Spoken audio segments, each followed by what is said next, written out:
Hi മച്ചാമാരെ, ഇതൊരു റെഡ്മിയുടെ ഫോണാണ്. അപ്പോൾ ഈ ഡിസ്പ്ലേ കണക്ടർ കണ്ടോ, ഫുള്ളും ഫംഗസാണ്. ഇതെങ്ങനെയാണ് സംഭവിച്ചതെന്ന് വെച്ചാൽ ഉപ്പുവെള്ളത്തിൽ വീണതാണ്. കടലിൽ പോയതാണ്. ജസ്റ്റ് ഒന്ന് കാല് നനയ്ക്കാനായിട്ട് പോയപ്പം ടോപ്പിൽ ഷർട്ട് പോക്കറ്റിൽ മൊബൈൽ വെച്ചിരുന്നു. അങ്ങനെ പെട്ടെന്ന് കുനിഞ്ഞു, അങ്ങോട്ടങ്ങ് വീണു.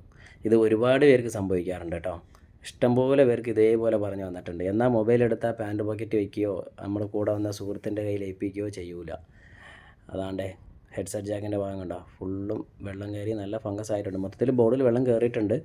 എന്തായാലും ഇളക്കി നമ്മൾ സർവീസ് ചെയ്യാൻ പോവുകയാണ്. അപ്പോൾ ഒരുപാട് പേരുടെ മൈൻഡിലുണ്ട്, വെള്ളത്തിൽ വീണ് കഴിഞ്ഞാൽ പിന്നെ മൊബൈൽ നോക്കണ്ട, അതും ഉപ്പ് വെള്ളത്തിൽ വീണ് കഴിഞ്ഞാൽ പിന്നെ പോക്കാണ്, ഇനി പിന്നെ ഒരു രക്ഷയില്ല എന്നൊക്കെ ഒരു ഒരു ഒരു ഒരു ടാക്കുണ്ട് നമ്മുടെ പൊതുവെ എല്ലാവരുടെ അടുത്ത്.